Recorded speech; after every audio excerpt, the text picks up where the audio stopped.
நிலத்திலும் ஊளையிடுதல் உள்ள வெறுமையான அவாந்தர வெளியிலும் அவர் அவனை கண்டுபிடித்தார், அவனை நடத்தினார், அவனை உணர்த்தினார், அவனை தமது கண்மணியைப் போல காத்தருளினார். அல்லேலூயா. இந்த 6வது மாதத்தின் வாக்குத்தத்த வசனத்துக்காக கர்த்தருக்கு ஸ்தோத்திரம்.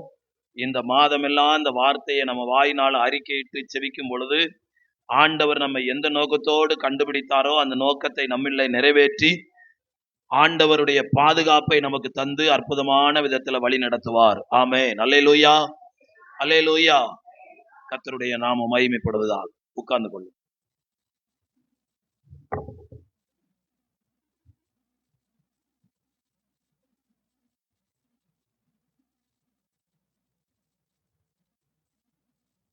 கவனிங்க. தேவனுடைய நாமம் மகிமைப்படுவதாக. இந்த அதிகாரத்தின் முதல் வார்த்தை எப்படி ஆரம்பிக்குது அப்படின்னா, வானங்களே செவி கொடுங்கள், நான் பேசுவேன், பூமியே என் வாய்மொழியை கேட்பாயாக. ஆமென். அப்பொழுது வசனத்துக்கு வரலாம். இந்த வாரம் பிறந்த நாள் திருமண நாள் பார்க்குறவங்க யாராவது இருக்கீங்களா?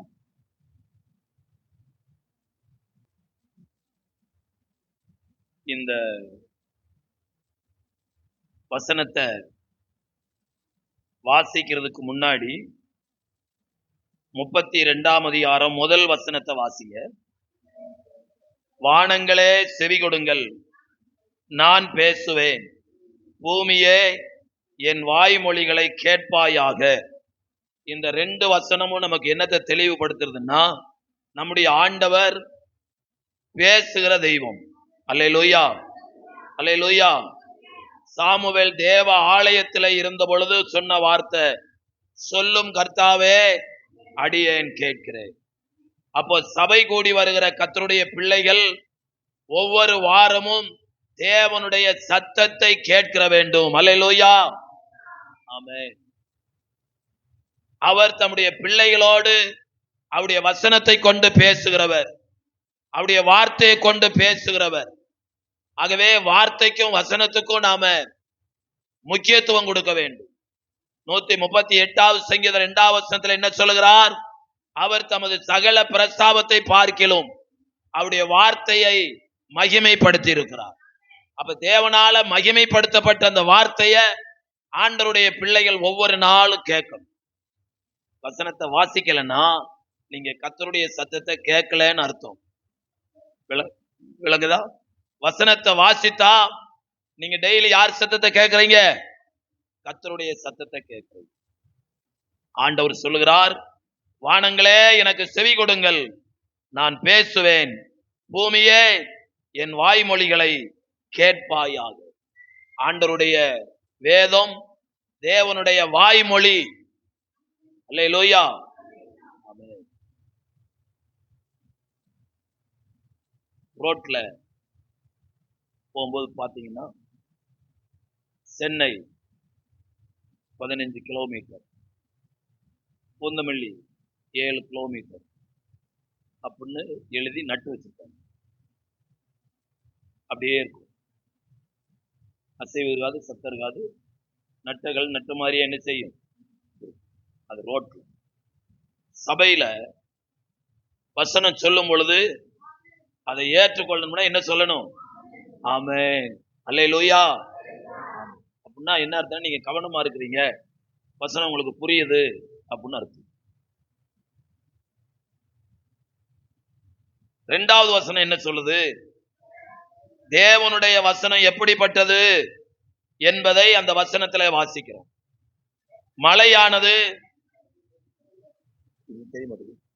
மழையானது இளம்பயிரின் மேல் பொழிவது போல உன் உபதேசம் பொழியும், பனித்துளிகள் புல்லின் மேல் இறங்குவது போல என் வசனம் இறங்கும். அல்லேலூயா, ஆமென். ஆண்டவருடைய பிள்ளைகளுடைய இருதயத்துக்குள்ள கர்த்தருடைய வசனம் இறங்கணும். அல்லேலூயா. 107வது சங்கீதம் 20 28 தெரியல, அவர் தம்முடைய வசனத்தை அனுப்பி அவர்களை சுகப்படுத்துவார். அல்லேலூயா. குறிப்பா வியாதிகளுக்காக ஜெபிக்கும் பொழுது நம்ம வசனத்தை வாசித்து ஜெபிக்கணும். அல்லேலூயா. நம்ம வசனத்தை வாசிக்கும் பொழுது அந்த வசனம் நம்ம வாயிலிருந்து புறப்பட்டு கேட்கிறவங்களுடைய காது வழியா உள்ள போகுது.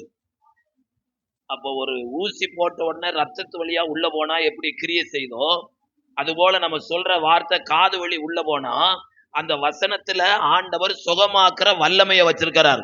அல்லேலூயா. அப்ப அந்த வசனம் உள்ள போன உடனே அந்த வியாதிய சுகமாக்கும். அல்லேலூயா. ஏன்னா அவர் சொல்லியிருக்காரு, வசனத்தை அனுப்பி சுகமாக்குவேன். அப்ப வசனத்துல வல்லமை இருக்குது. அந்த வல்லமை வியாதியை சுகமாக்குறது. அல்லேலூயா. ஆமென். வசனத்தை வாசிக்கணும், வசனத்தை காது கொடுத்து கேட்கணும். அப்படி கேட்டோம்னா அந்த தெய்வீக சுகத்தை நம்முடைய வாழ்க்கையில அனுபவிக்கணும். Praise the Lord. 4வது வசனத்துல நம்முடைய தேவனை குறித்த ஒரு அறிமுகம்.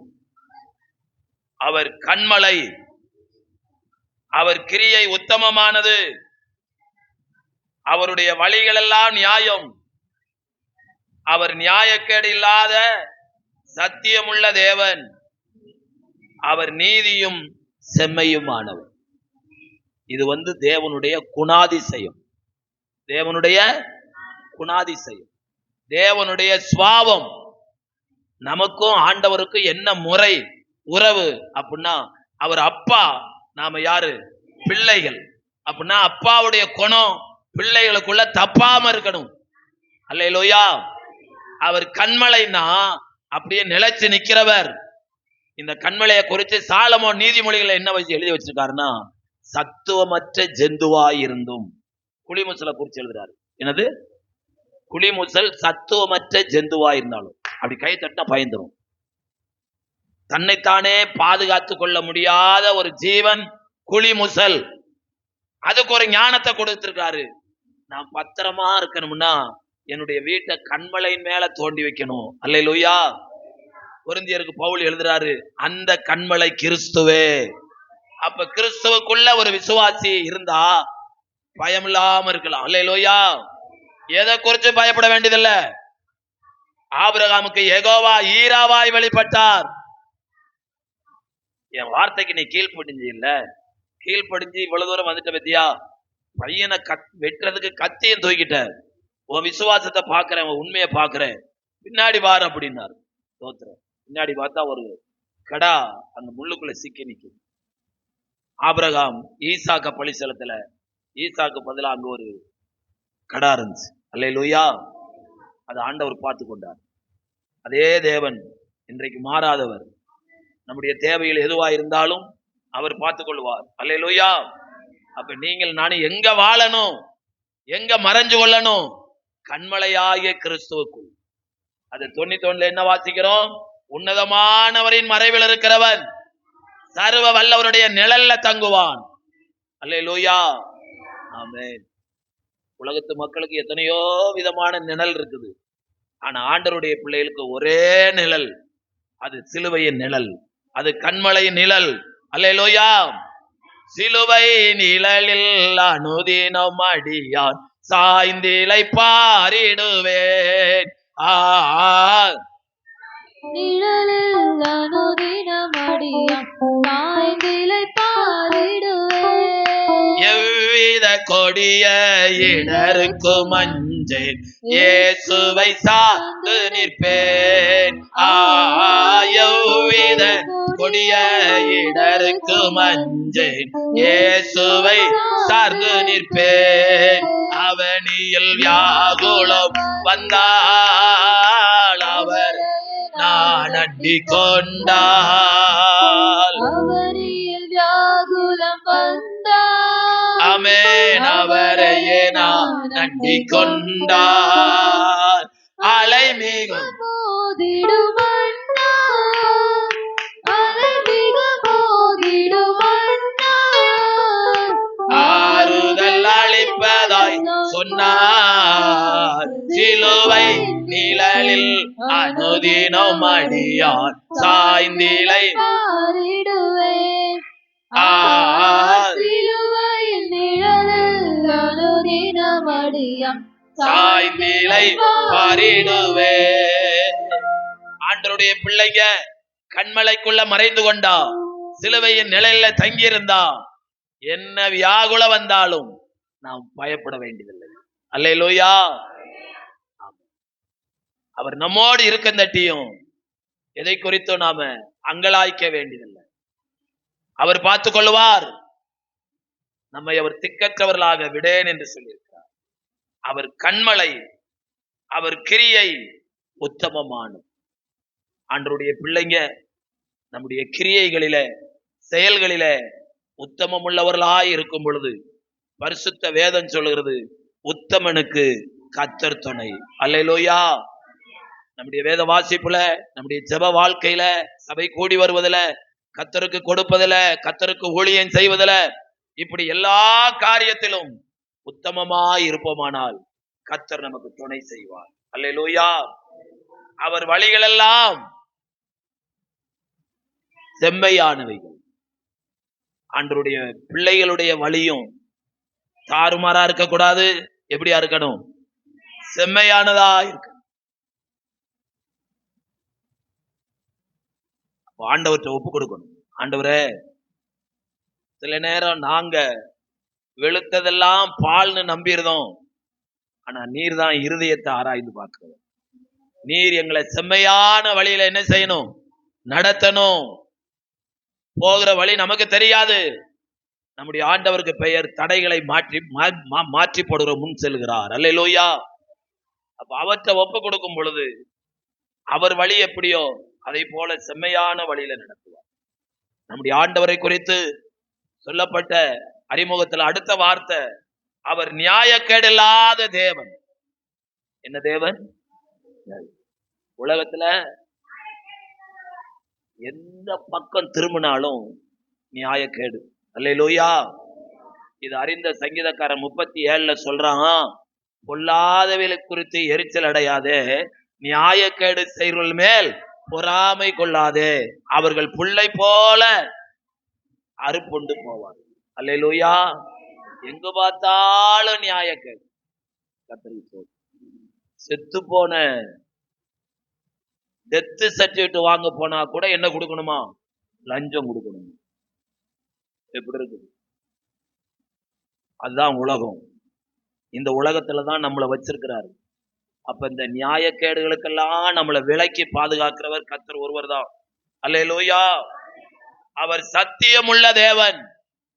ஆண்டவருடைய பிள்ளைகளுடைய வாயிலிருந்து புறப்படுற வார்த்தை சத்தியமுள்ள வார்த்தையா இருக்கணும். அவர் நீதியும் செம்மையுமானவர்.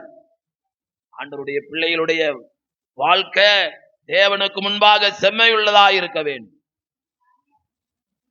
இவ்வளவு நல்ல தெய்வத்தை தெய்வமாக ஏற்றுக்கொண்ட ஜனங்க எவ்வளவு ஆசீர்வதிக்கப்பட்டவங்க. அல்லேலூயா. இவ்விதமாய் சீரப்பெற்ற ஜனம் பாக்கியம் உள்ளது. கர்த்தரை தங்களுக்கு தெய்வமாக கொண்ட ஜனம் பாக்கியம் உள்ளது. அல்லேலூயா. ஆனா இந்த அதிகாரத்துல அப்படிப்பட்ட ஜனங்களை குறித்து ஆண்டவர் சொல்ற வேதனையான வார்த்தை என்ன தெரியுமா? 5வது வசனத்தை வாசிங்க. 5வது வசனத்தை. அவர்களோ தங்களை என்ன செய்தார்கள்? கெடுத்து கொண்டார். ரொம்ப பேர் மற்றவங்க கெடுக்கல, தங்களை தாங்களே என்ன செய்யறாங்க? கெடுத்து கொள்றாங்க. அல்லேலூயா. அல்லேலூயா. தங்களை தாங்களே கெடுத்து கொள்றாங்க. அப்ப இன்றைக்கு தேவனை ஏற்றுக்கொண்ட தேவனுடைய பிள்ளைகளாகிய நாம செய்ய வேண்டிய காரியங்கள் என்ன அப்படின்னா, நம்மளை நாமளே கெடுத்து கொள்ளாதபடி தேவ ஞானத்தை கர்த்தர் நம்ம கொடுக்கணும். அல்லேலூயா. கர்த்தர் நம்ம கொடுத்திருக்கிற நேரத்தை தேவனுக்கென்று செலவழிக்கணும். அவங்கள குறிச்சு எபேசியர் 5:15-16 சொல்றாரு, நீங்கள் ஞானம் உள்ளவர்களை போல கவனமாய் நடந்து கொள்ள பார்த்து நாட்கள் பொல்லாதவைகளானதால் காலத்தை பிரயோஜனப்படுத்திக் கொள்ளுங்கள் அப்படிங்கிறாரு. அப்போ கர்த்தர் கொடுத்த நேரத்தை அவருக்குன்னு செலவழிச்சோம்னா நம்ம ஞானிகள், ஞானவான்கள். அதை விட்டுட்டு வேற எந்த காரியத்தை நம்ம செய்தாலும், குறிப்பா நம்முடைய நேரத்தை திருடுகிற காரியம்,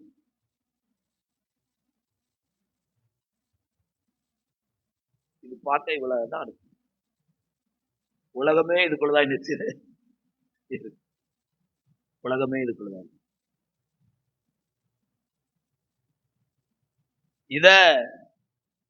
இது நம்மளை ஆளுவதற்கு நாம இடம் கொடுக்க கூடாது. இத நாம ஆளுகை செய்யணும். அல்லேலூயா. இது நம்மளை ஆளுகை செஞ்சதுன்னா நம்மை நாமே நாம் கெடுத்துக் கொள்ளுகிறோம். அல்லேலூயா. அப்ப நம்மை நாமே கெடுத்துக்கொண்ட அவர்களை குறித்து தேவன் சொன்ன அடுத்த வார்த்தை என்ன அப்படின்னா 6ஆம் வசனத்துல வாசிங்க. விவேகமில்லாத மதிகெட்ட ஜனங்களே, இப்படியா கர்த்தருக்கு பதில் சொல்லும். விவேகம் இல்லாத மதிகெட்ட ஜனங்கள். அப்ப ஆண்டவர் நமக்கு விவேகத்தை கொடுத்திருக்கிறார். எது உண்மை, எது பொய், எது நன்மை, எது தீமை அப்படின்னு சிந்திக்கக்கூடிய, வகையறுக்கக்கூடிய தேவ ஞானத்தை கர்த்தர் கொடுத்திருக்காரு. அதை நாம செய்யல அப்படின்னா விவேகம் இல்லாத மதிகெட்ட ஜனங்களா மாறி போகும்.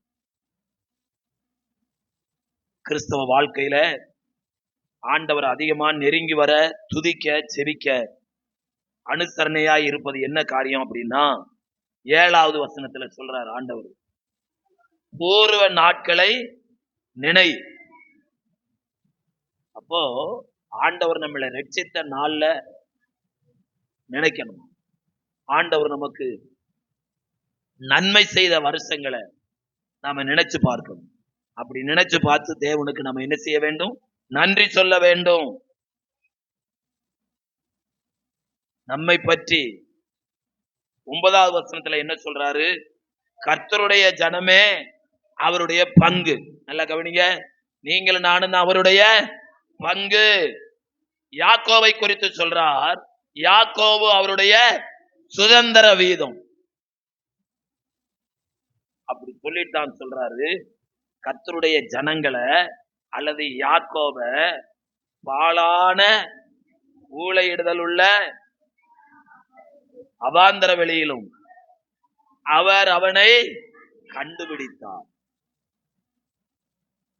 அந்த வார்த்தை எவ்வளவு பெரிய வார்த்தைங்கிறத நீங்க யோசிக்க. அப்படி யோசிக்கணும்னா என்ன நீங்க தெரிஞ்சு கொள்ளணும்னா, நாம வாழுகிற இந்த தேசத்துல 130 கோடி ஜனங்க இருக்காங்களாம். எத்தனை கோடி? 130 கோடி ஜனங்க இருக்கிறாங்க. இவங்க மத்தியில ஆண்டவருடைய கண் யாரை கண்டது? நம்மை கண்டது. அல்லேலூயா, அல்லேலூயா. ஆகையினாலதான் சபைக்குள்ள இருக்கிறோம். கர்த்தருடைய கண்ணு நம்மளை காணலன்னா நாம இப்ப எங்கேயோ போயிருப்போம். அல்லேலூயா. இங்க உட்கார்ந்து இருக்கிறவங்களுக்குள்ள பலவீனத்துக்கு எப்பயோ நீங்க டிக்கெட் வாங்கியிருப்பீங்க. அல்லேலூயா. உம்மழகான கண்கள் என்னை கண்டதாலே நினைத்த நான் உயிர் வாழ்கின்றேன். உம்மழகான முடிந்ததென்று நினைத்த நான் உயிர் வாழ்கின்றேன். என்னை வேண்டும் தேடி வந்த நேசரே, யாரும் அறியாத என்னை நன்றாய் அறிந்து தேடி வந்த நேசரே, அழகான கண்கள் என்னை கண்டதாலே முடித்ததென்று நினைத்த நான் உயிர் வாழ்கின்றேன். ஆண்டவருடைய கண்கள் 130 கோடி ஜனங்கள் வாழுகிற இந்த தேசத்துல உங்களையும் என்னையும் கண்டது. அல்லேலூயா. எப்படிப்பட்ட சூழ்நிலையில? அவாந்தரமான ஊழையிடுதல் உள்ள வனாந்தரமான இடத்துல, ஒன்றுமில்லாத நிலைமையில. இனி முடிஞ்சது, இந்த கேஸ் அவ்வளவுதான் அப்படின்னு சொல்ற கடைசி வேளையில அவர் நம்மை கண்டார். ஆகவே இதுவரைக்கும் நம்ம உயிரோடு வாழக்கூடிய பாக்கியத்தை கொடுத்திருக்கிறார். நாம இம்மட்டும் நிர்மூலம் ஆகாதிருப்பது கர்த்தருடைய கிருபை. அப்படி இரக்கங்களுக்கு முடிவே. அல்லேலூயா. பைபிளுக்கும் மற்ற புஸ்தகத்துக்கும் உள்ள வித்தியாசம் என்ன? 3 காலங்களை குறித்து இந்த வேதம் சொல்லுது. எத்தனை காலங்களை குறித்து? 3 காலங்கள். இறந்த காலம், நிகழ்காலம், வருங்காலம். வருங்காலத்துல என்ன நடக்கும் அப்படிங்கிறத தம்முடைய திவ்ய தாசன் ஆகிய அன்பின் சீசன் யோவானுக்கு 10:37 வெளிப்படுத்தினார். அதுதான் வெளிப்படுத்தின விசேஷம். அல்லேலூயா, அல்லேலூயா. இந்த வசனத்தை நீங்க கூர்மையா வாசித்தா, அவர் அவனை கண்டுபிடித்தார், இறந்த காலம். அவனை நடத்தினார், இறந்த காலம். அவனை உணர்த்தினார், இறந்த காலம். அவனை தன் கண்மணியை போல காத்தருளினார். எல்லாமே இறந்த காலத்துல சொல்லி இருக்குது. ஏன் அப்படி எழுதி வச்சாரு அப்படின்னா, அன்றைக்கு தேவன் என்ன செய்தாரோ அதை இன்றைக்கும் கர்த்தர் செய்கிறார். அல்லேலூயா, ஆமென். அன்றைக்கு ஆண்டவர் சொன்னார், உன் ஜீவன் தப்பித்துக் கொள்ள வேண்டுமானால் திரும்பி பார்க்காமல் ஓடிவிடுனார். புருஷன் ஓடுறான், மனைவி ஓடுது, பிள்ளை ஓடுது. ஆண்டவர் சொன்ன வார்த்தை காத்துக்குள்ள கேட்டுக்கிட்டே இருக்கு, திரும்பி பார்க்காம ஓடு, திரும்பி பார்க்காம ஓடு. ஆனா அந்த அம்மா காதுல மாத்திரம் அந்த வார்த்தை துணிச்சதோ இல்லையில. திரும்பி பார்த்தா இன்னைக்கு வரை என்ன ஆயிடுச்சு? உப்பு தூண் ஆயிடுச்சு. அது உங்களுக்கும் எனக்கும் திருஷ்டாந்தமா இருக்கு. ஆண்டவற்றை வந்தாச்சு, ஆண்டவருடைய சமூகத்துல உட்கார்ந்தாச்சு. இனி எந்த பிரச்சனை ஆனாலும் இந்த சமூகத்தை விட்டு, அவரை விட்டு ஒரு நாள் பின்வாங்கி போகவே கூடாது. அல்லேலூயா. ஒருவன் பின்வாங்கி போவானாயானால் அவன் மேல் என் ஆத்துமா பிரியம். தேவனே நம்ம மேல பிரியமா இல்லாட்டா நம்ம எதை பெற்றுக்கொள்ள முடியும்? ஆகவே இந்த உலகத்துல ஒரு நாள் வாழ்ந்தாலும் தேவனுக்கு பிரியமான பிள்ளையா வாழ்ந்து மடிவது நல்லது. அல்லேலூயா. ஆகவே நம்முடைய தேவன் 3 காலத்துக்கும் உரியவர். அத பவுல் தன்னுடைய வாழ்க்கையில அனுபவித்த ஒரு உபத்திரவத்தை குறித்து கொரிந்தியருக்கு எழுதுறாரு. 2 கொரிந்தியர் புஸ்தகம் 1ஆம் அதிகாரம் 10வது வசனம். 2 கொரிந்தியர் 1ஆம் அதிகாரம் 10வது வசனம். அப்படிப்பட்ட மரணத்திலிருந்து எங்களை தப்புவித்தார். கடந்த காலத்துல நடந்த காரியம் இப்பொழுது தப்புவிக்கிறார். இன்றைக்கு இன்னும் தப்புவிப்பார் என்று அவரையே நம்பி இருக்கும். அப்ப நேற்றைக்கு போதுமானவராயிருந்தார். 5வது மாதம் முழுவதும் நம்மை நடத்தினார். இந்த 5வது மாதத்துல நடத்தின ஆண்டவர் 6வது மாதத்துக்கு மனமாற மாட்டார். 6வது மாதத்துல என்ன செய்வார்? நடத்துவார். அல்லேலூயா. அதுதான் நம்முடைய விசுவாசம். 6வது மாதத்திற்கும் அவர் நடத்துவார். 6வது மாதம் முடிந்து 7வது மாதத்துக்கு அவர் என்ன செய்வார்? நடத்துவார் என்று அவரையே நம்பி இருக்கிறோம். அப்ப வாழ்நாள் முழுவதும் நம்முடைய நம்பிக்கை கர்த்தர் ஒருவர் தான். அல்லேலூயா. அப்படிப்பட்ட மரணத்திலிருந்தும் அவர் எங்களை என்ன செய்தார்? தப்பு.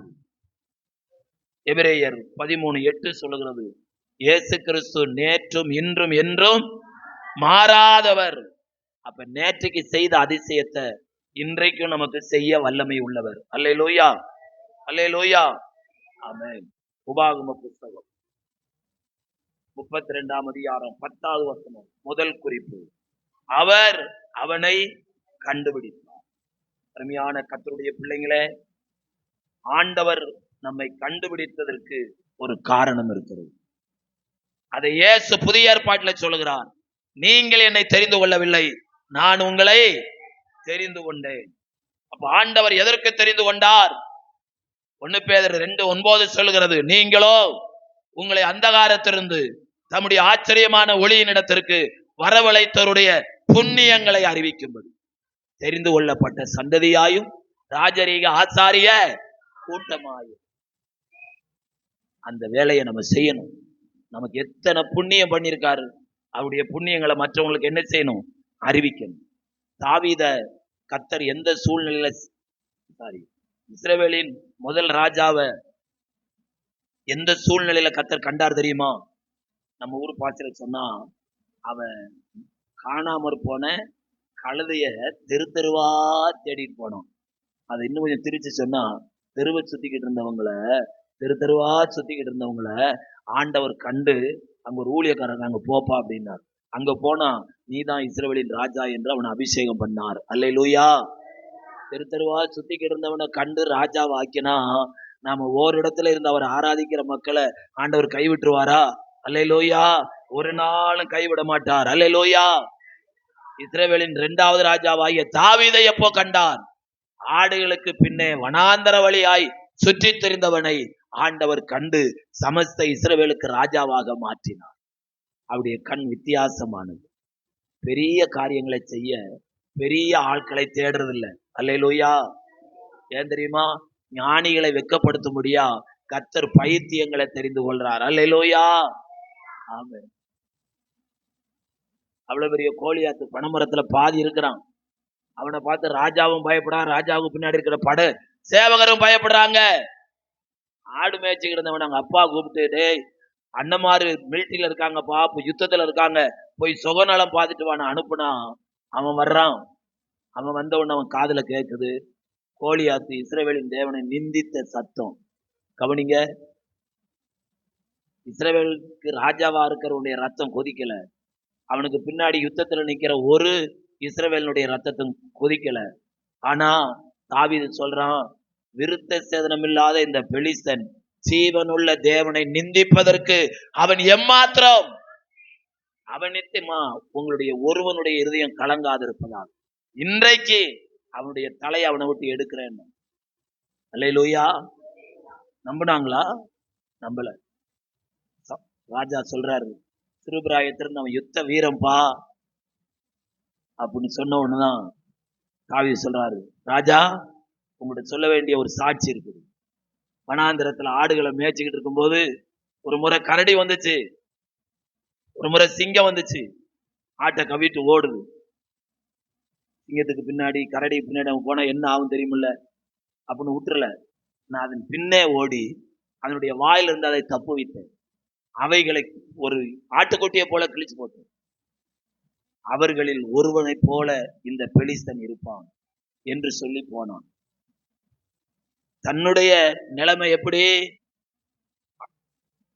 மேய்ப்பனி எப்பொழுதும் அடப்பையில கல்லு வச்சிருப்பான், கையில கவனம் வச்சிருப்பான். அந்த நிலைமையில போனான்.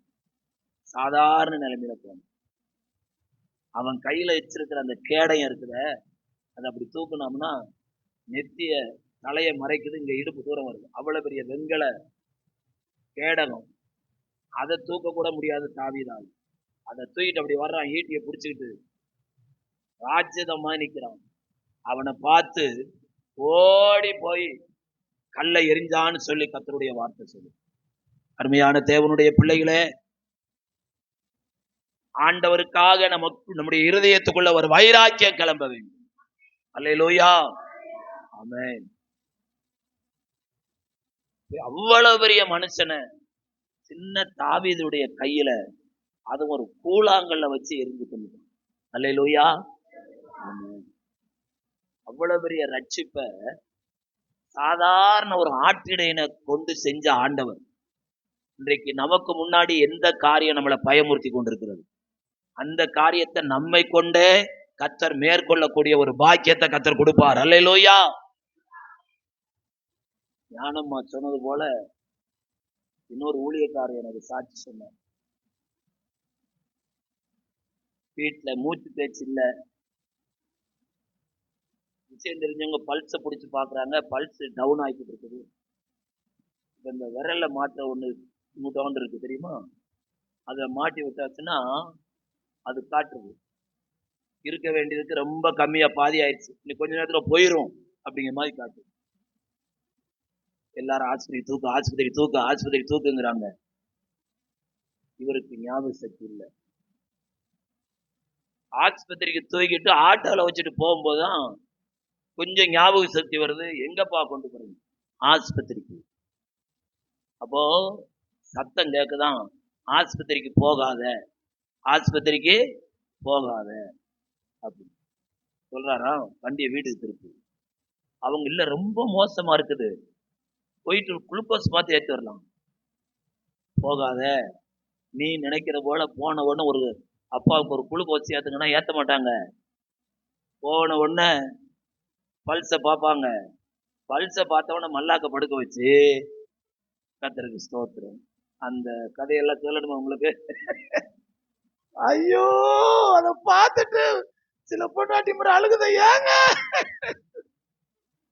அந்த மாதிரி ஆக்கிடுவாங்க. அடுத்து என்னென்ன டெஸ்ட் எல்லாம் பண்ணணுமோ மட்டும் பண்ணிடுவாங்கப்பா.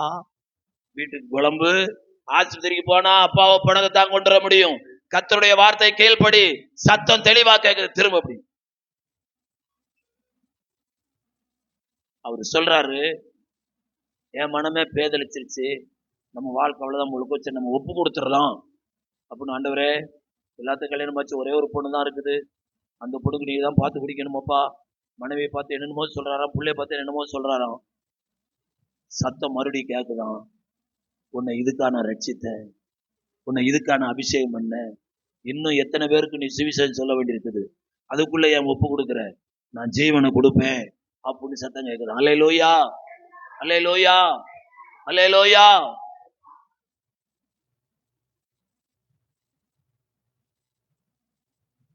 ஏதாவது எமர்ஜென்சினா எனக்கு ஒரு போன் மாத்திரம் பண்ணுங்கய்யா அப்படின்னு ஒரு டாக்டர் சொன்னாராம். அந்த டாக்டர் நம்பர் எடுத்து போன் பண்ணா, நான் உங்களுக்கு 6 மாசத்துக்கு முன்னாடி ஒரு மாத்திரை கொடுத்தனே, அதே மாத்திரைய வீட்டுல வச்சிருக்கீங்க, அதை எடுத்து போடுங்க அப்படின்னு போன கட்டாய்.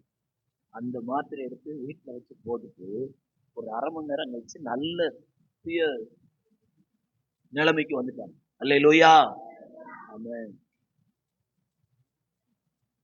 சில நேரம் தேவ ஆவியானவருடைய வழி நடத்தலுக்கு நம்ம ஒப்பு கொடுக்கலன்னா விபரீதங்கள் வந்துடும். அப்ப தேவன் நம்மை வழி நடத்தும்படியா ஒவ்வொரு நாளும் காலையில அவற்றை கொடுக்கணும். ஆண்டவரே, இந்த நாளை உடைய கரத்துல ஒப்பு கொடுக்கிறோம், இந்த நாள் வேலையை உடைய கரத்துல ஒப்பு கொடுக்கிறோம், இந்த நாள் வருமானத்தை உடைய கரத்துல ஒப்பு கொடுக்கிறோம், இந்த நாள்ல பிள்ளைகளை உடைய கரத்துல ஒப்பு கொடுக்கிறோம். அவற்றை ஒப்பு கொடுத்துட்டோம்னா அவர் அந்த நாள் வரையில் நடத்த அவர் எப்படிப்பட்டவர்? போதுமானவராய் இருக்கிறார். அல்லேலூயா. புதிய ஏற்பாட்டுல கெனசரேத் கடல் மிகப்பெரிய கடல். அந்த கடல் கரையில இயேசு போன உடனே திரளான ஜனங்கள் வருகிறார்கள். ஐயோ, இத்தனை ஜனங்களுடைய முகத்தை பார்த்து பிரசங்கம் பண்ணி எனக்கு ஒரு பிரசங்க பீடம் தேவை இருக்குது. திரும்பி பார்த்தா ராத்திரி எல்லாம் மீன் பிடிச்ச ஒரு 1000 குஞ்சு கூட கிடைக்காம வலைய அலசி துக்கத்தோடு இருக்கிறவனை பார்த்து கேட்டாரு, கொஞ்சம் தர முடியுமாப்பா அவனுடைய படகை? அவன் வேதனையோட படகை தள்ளி விட்டான். படகு மேல ஏறி எல்லாருக்கும் பிரசங்கம் பண்ணிட்டு பேதுருவை மறுபடியுமா பாக்குறாரு. அவன் துக்கத்துல ஆழத்துல கொண்டு போய் மீன் பிடிக்க முடியாது, மீனை போடும், வலைய போடுன்னு சொன்ன உடனே ஒரே வலையில 2 படகு நிமிரத்தக்கதாகும் பைபிள் எழுதியிருக்குது. அதை அவனும் அவன் சிநேகிதரும் கண்டு பிரமித்து போனார்கள். பிரமித்து போன பேதுருவை பார்த்து இயேசு சொல்லுகிறார், இதை பார்த்து நீ பிரமிக்கையா? இதை விட ஒரு பிரமிப்பு இருக்குப்பா, உன்னை மனுஷர்களை பிடிக்கிறல ஆக்குவேன். அல்லேலூயா. பெந்தேகோஸ்தே நாளுக்கு பிற்பாடு 2ஆம் அதிகாரம் கடைசி வசனத்துல அவரை குறித்து சொல்லப்பட்டிருக்கிறது. அவன் பிரசங்கம் பண்ணும் போது ஏறக்குறைய 3000 பேர் ரட்சிக்கப்பட்டு சபையில சேர்த்து கொள்ளப்பட்டார்கள். அல்லேலூயா. இது கெனசரேத்து கடல்ல பிடிச்ச மீனை காட்டுற இந்த மீன் விலையேற பெற்றது. அல்லேலூயா. அவனை எங்கே கண்டார்? கடற்கரையின் ஓரத்துல தோல்வி அடைந்த நேரத்துல, சாவா வாழ்வா என்று நினைக்கிற நேரத்துல கண்டார். கர்த்தருடைய பிள்ளைகளே, இங்க அமர்ந்திருக்கிற நம்ம ஒவ்வொருவருக்கும் ஒரு சாட்சி உண்டு. கர்த்தர் உங்களை எங்கே கண்டார்? அந்த கண்ட இடத்தை யோசனை பண்ணி பாருங்க. இதுவரைக்கும் உங்களை நடத்தியிருக்கிறார். அவர் நிச்சயம் இனியும் அவர் நம்மளை என்ன செய்வார்? எதற்கு நம்மை கண்டுபிடித்தார்?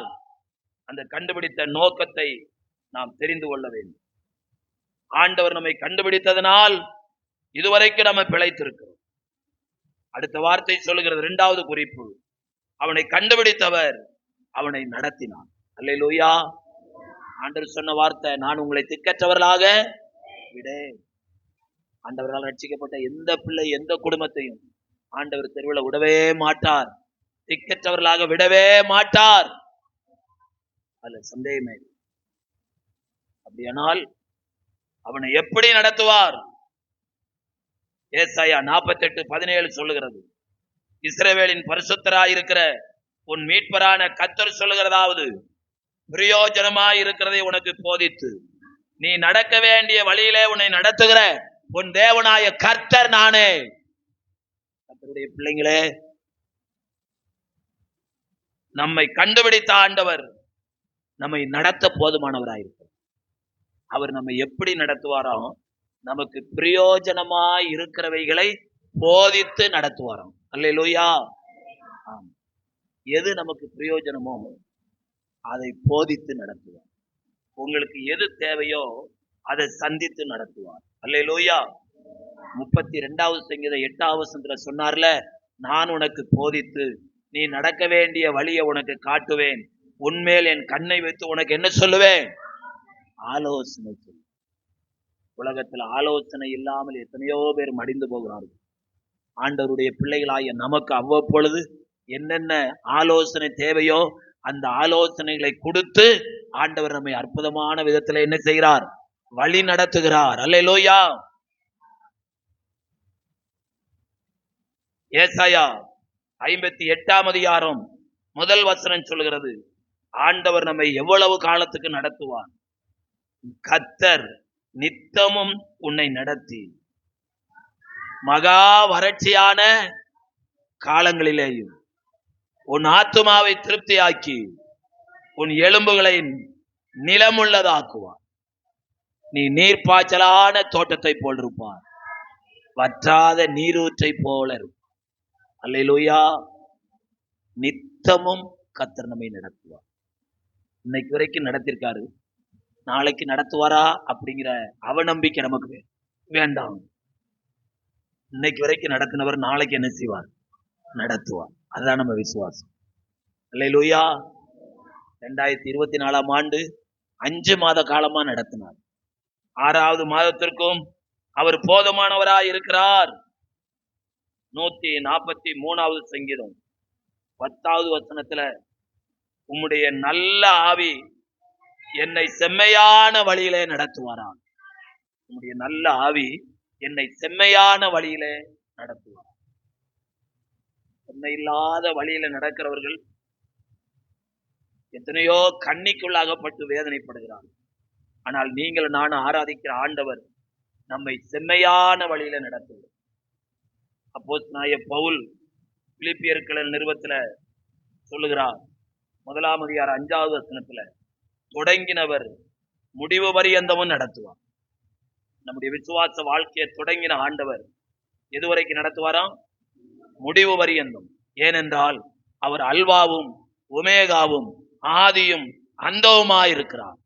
அவரை குறித்து வேதம் சொல்லுகிறது, விசுவாசத்தை தொடங்குகிறவரும் விசுவாசத்தை முடிக்கிறவருமாயிருக்கிறார். அல்லேலூயா.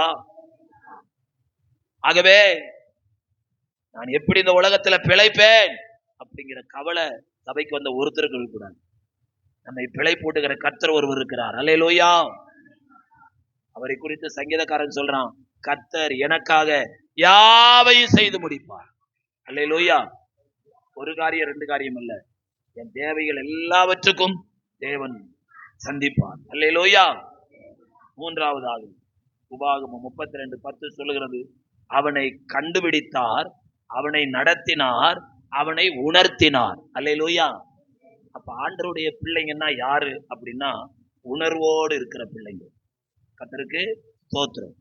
உபாகமம் 32ஆம் அதிகாரம் 28வது வசனத்துல இஸ்ரவேல் ஜனங்களை பற்றிய கர்த்தர் என்ன சொல்லுகிறார் அப்படின்னா, அவர்கள் யோசனை கெட்ட ஜாதி, அவர்களுக்கு உணர்வே இல்லை. என்ன இல்லைங்கிறாரு? உணர்வே இல்லை. நம்ம இன்னைக்கு ஞாயிற்றுக்கிழமை சரியா தூங்காம எப்ப விடியும்னு பார்த்து எந்திரிச்சு குளிச்சும் குளியாம உடுத்தியும் குடிக்காம பவுடர் போட்டும் கண்ணாடியை பார்க்காம நேரமாச்சுன்னா அடிச்சு பிடிச்சி ஆலயத்துல அவரை தேட உட்கார்ந்துருக்கோம். ஆனா உணர்வில்லாத மக்கள் இப்பயும் தூங்கிருக்காங்க. அல்லேலூயா. அல்லேலூயா. இன்னைக்கு ஞாயிற்றுக்கிழமைய நான் கர்த்தருடைய பிள்ளைய கர்த்தரை தேடணுமே, இந்த நாளுக்கு பேர கர்த்தருடைய நாள். இந்த நாளுக்கு பேர் என்ன பேரு? கர்த்தருடைய நாளில யோவான் ஆவிக்குள்ள மானம். அப்ப ஆவிக்குரிய ஜனங்கள் கர்த்தருடைய நாளில ஆவிக்குள்ள நிறைஞ்சு செபிக்கவும் கர்த்தரை தேடவும் நாம கட்டளை பெற்றிருக்கோம். இந்த காரியத்தை செய்யாத ஜனங்களை ஆண்டவர் சொல்றாரு, இவர்கள் யோசனை கெட்ட உணர்வில்லாத ஜனங்கள், யோசனை கெட்ட ஜனங்கள். ஏசாயா ஊழியம் செய்த காலத்துல இஸ்ரவேல் ஜனங்களுடைய ஆவிக்குரிய நிலைமை என்ன தெரியுமா? 1 அதிகாரம் 3 வசனம் சொல்கிறது, மாடு தன் எஜமானனையும் கழுதை தன் முன்னனை அறியும், இஸ்ரவேலோ அறிவில்லாமலும் என் ஜனம் உணர்வில்லாமல். அப்ப ஆண்டவருடைய பிள்ளைங்க அப்படின்னா நமக்கு தேவனை தேடணும் அப்படிங்கிற அந்த உணர்வு இருக்கணும். உணர்வு இல்லாதவங்க தேவனை தேட மாட்டாங்க. உணர்வு உள்ளவங்க தேவனை தேடி வந்திருக்கும். கர்த்தருக்கு ஸ்தோத்திரம். 119 சங்கீதம் 34 வசனம் சொல்லுது, சங்கீதக்காரன் சொல்லுவான், எனக்கு உணர்வை தாரும், அப்பொழுது நான் உமது வேதத்தை பற்றி கொண்டு என் முழு இருதயத்தோடு அதை கை கொள்வேன். கர்த்தருடைய பிள்ளைங்க கர்த்தருடைய வார்த்தைய வசனத்தை கை கொள்ளணும்னா என்ன தேவையாம்? உணர்வு. உணர்வு. இன்று நீங்கள் வேதம் வாசித்தீர்களா? இன்று நீங்கள் தனித்து ஜெபித்தீர்களா அப்படின்னு கேட்டா எத்தனை பேர் பதில் சொல்ல முடியும்? அருமையான கர்த்தருடைய பிள்ளைங்களே, ஒவ்வொரு நாளும் தேவனை தேடி அவருடைய வார்த்தையை கை கொள்ளணும்னா தேவனுடைய பிள்ளைங்கிற உணர்வு வேணும். அதே 119 சங்கீதம் 104 வசனம் சொல்லுகிறது, உமது கட்டளைகளால் உணர்வடைந்தேன், ஆதலால் எல்லா பொய் வழிகளை நான் என்ன செய்கிறேன்? வெறுக்கிறேன். கர்த்தருக்குள்ள வந்தவன் முதல்ல எது மேல ஆசைப்பட்டானோ அதை வெறுக்கிறான். எதை வெறுத்தானோ அது மேல ஆசைப்படும். அல்லேலூயா, ஆமென். இது அடையாளமா வச்சுக்கணும். நான் கர்த்தருக்குள்ள இருந்தோம்னா உலகம் எனக்கு கசக்கணும். நான் கர்த்தருக்குள்ள இல்லாட்டா உலகம் எனக்கு இனிக்கும். ஆண்டவர் சொன்னாரு, உலகத்தில் உள்ளவையில் அன்பு கூறாதிருங்கள், ஒருவன் உலகத்தில் அன்பு கூர்ந்தால் அவனிடத்துல பிதாவின் அன்பு இல்லை என்று சொல்கிறார். அல்லேலூயா. அந்த உணர்வு கர்த்தருடைய பிள்ளைகளுக்குள்ள இருக்கணும்னா ஒவ்வொரு நாளும் ஜெபம் பண்ணணும், பைபிள் படிக்கணும், தேவனை அறிந்த நாம தேவனை தேவன் என்று மகிமைப்படுத்தணும். இந்த அனுபவம் இல்லாட்டா ஒரு விசுவாசியுடைய இருதயம் எப்படி இருக்கும்? ரோமர்கள் நிருபம் 1 அதிகாரம் 21 வசனம் வாசிங்க. ரோமர் 1 அதிகாரம் 21 வசனம். அவர்கள் தேவனை அறிந்தும் அவரை தேவன் என்று மகிமைப்படுத்தாமலும் சோத்தரியாமலும் இருந்து அவருடைய சிந்தனைகளினாலே வீணரானார்கள். உணர்வில்லாத அவருடைய இருதயம், நல்லா கவனிங்க, இருளான இடத்துல பிசாசு தங்குவான், வெளிச்சமான இடத்துல ஆண்டவர் தங்குவான். உங்க இருதயம் வெளிச்சமா இருக்கணும்னா தேவனை அறிந்த நீங்க அவரை தேவன் என்று மகிமைப்படுத்தணும்.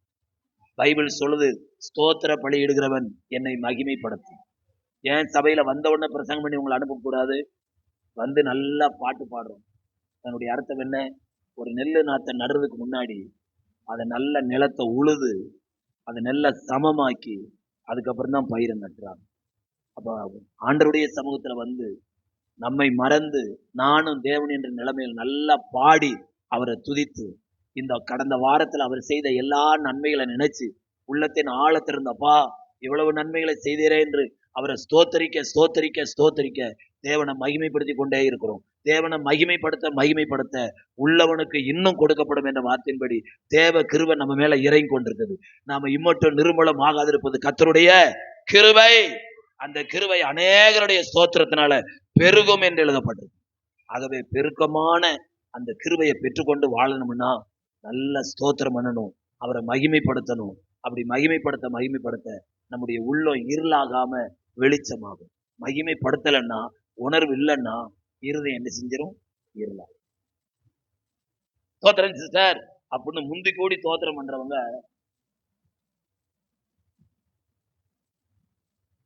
வர்றாங்க, வந்து அவங்க பார்த்தாங்கன்னா முதல்ல என்ன கேட்பாங்க? என்ன வரலையா? அவங்களுக்கு பதில் என்ன செய்ய முடியாது. அதனால ரூட்டை மாற்றி பாஸ்ட் வந்துட்டாருன்னா உள்ள இருந்துக்கிட்டு பிள்ளைங்க சொல்லி, அப்பா வேலைக்கு போயிட்டாரு, அம்மா மார்க்கெட்டுக்கு போயிட்டாருன்னு சொல்லி, ஐயாட்ட அம்மா அப்பா இல்லைன்னு சொன்னா சரி பாருங்க, நல்லது, அடுத்த வீடு நான் பாக்குறேன் அப்படின்னு நமக்கு இருக்கிற வேலையில அடுத்த வீட்டை என்ன செய்யணும்? தேவனுடைய மனுஷர்களை சந்திக்க மனம் என்ன செய்யாது? வராது. ஏன்னா உள்ளத்துல உணர்வு இல்லை. நம்முடைய வாழ்க்கையில ஒரு நாள் வாழ்ந்தாலும் உணர்வுள்ளவர்களாய் வாழ்ந்து முடியும். அல்லேலூயா, அல்லேலூயா. கடைசியா 4வது குறிப்பு உபாகமம் 32:10 சொல்றாரு, அவனை தனது கண்மணியை போல காத்தருள். கர்த்தருடைய பிள்ளையே, தேவன் நம்மை 5 மாத காலமாய் பாதுகாத்ததுனாலதான் 6வது மாதத்தை காண செய்திருக்கிறார். இந்த 6வது மாதம் முழுவதும் தேவன் நமக்கு போதுமானவராயிருக்கிறார். அதை 17வது சங்கீதம் 8வது வசனத்துல சங்கீதக்காரன் சொல்லுகிறான், கண்மணியை போல என்னை என்ன செய்யும். இல்ல கவனிங்க, நீங்க தெருவுல போகும்போது திடீர்னு ஒரு சூறாவளி காத்து உங்களுக்கு எதிர வருதுன்னா, அந்த சூறாவளி காத்து எவ்வளவு வேகமா வருதோ அவ்வளவு வேகமா ஆட்டோமேட்டிக்கா இந்த 2 இமைகளும் கண்ணை ஆட்டோமேட்டிக்கா மூடும். நீங்க சொல்லி மூளை கட்டளையிட்டு அது செய்யாது. ஆட்டோமேட்டிக்கா தூசி ஒண்ணு கண்ணுக்கு நேரம் வரப்போகுது அப்படின்னு தெரிஞ்ச உடனே கண்ணு மூடுது, இமை மூடுது. அதை விட மேலா நம்மளை பாதுகாப்புல கர்த்தர் அக்கறை உள்ளவர். அல்லேலூயா, அல்லேலூயா. ஏன் அப்படி அவர் பாதுகாக்கிறார்னா, சகரியாவின் புஸ்தகம் 2ஆம் அதிகாரம் 8வது வசனத்துல சொல்றாரு, உங்களை தொடுகிறவன் அவருடைய கண்மணியை தொடுகிறான். ஆமென். அப்ப ஆண்டவர் தன்னுடைய கண்மணியை தொடுவதற்கு யாருக்குமே என்ன செய்ய மாட்டாரு, இடம் கொடுக்க மாட்டாரு, அனுமதிக்க மாட்டார். அந்த விதமா உங்களை கர்த்தர் பார்க்கிறார். உங்களை பார்க்கும் போது அவருடைய கண்வெளியா உங்களுக்கு தெரியுது. ஆகவே உங்க மேல ஒரு தூசி விழாதபடி கர்த்தர் பாதுகாப்புல உண்மை உள்ளவர். 121வது சங்கீதம் 7வது வசனம் சொல்லுகிறது, கர்த்தர் உன்னை எல்லா தீங்குக்கும் விலக்கி காப்பார், அவர் உன் ஆத்துமாவை காப்பார்.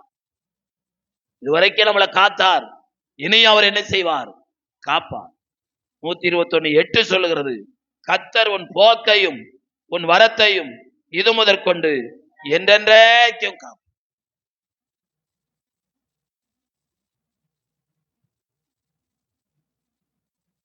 ஸ்திரீயானவள் தன் கற்பத்தின் பிள்ளைக்கு இறங்காமல் தன் பாலகனை மறப்பாளோ, அவர்கள் மறந்தாலும் நான் உன்னை என்ன செய்வதில்லை, மறப்பது.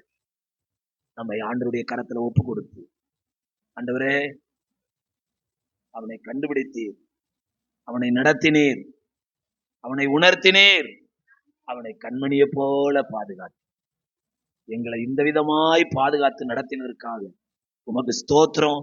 இந்த 6வது மாதத்திலும் 2024 ஆண்டுகளுக்கு முன்பாக இயேசு கல்வாரி சிலுவையில எனக்காக ரத்தம் சிந்தினார் என்கிற பாடு மரணத்தை நினைவு கூறக்கூடிய கர்த்தருடைய பந்தியில பங்கு கொள்ள நீர் கிருபை செய்தீரே என்று சொல்லி நாம தேவனை மகிமைப்படுத்துவோம்.